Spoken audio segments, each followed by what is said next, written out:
bismillaah taariikhda dhiganka haddii dhidibka loo aso dhalanteedka laga saaray iyo dhadhaba waayeelka dhuni qaate laga dhowrayo kii dhadhama raaca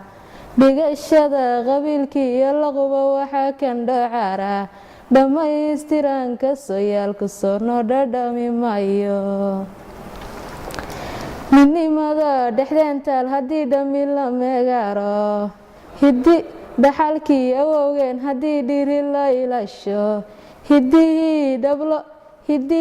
dhablo raacay iyo dhaqanka heegaysan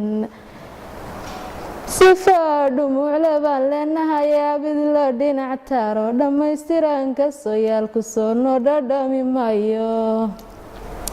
dhiiranaantu waa hiil haddii dhabi timaadaye maqnaanshaha dhulkeenaas haddii dhammaacda loo jiro oo wiilal dhiirani u kici wuu baadi dhow yahaye midnimaan dhur sugana ilaa dhalashadaniye dhammaystiranka sooyaalku soo noo dhadhami maayo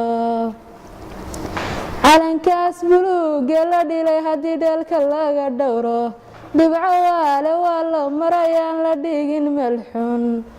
midabada tan dhowrka ahi way dhalantiirayaane cirka lagu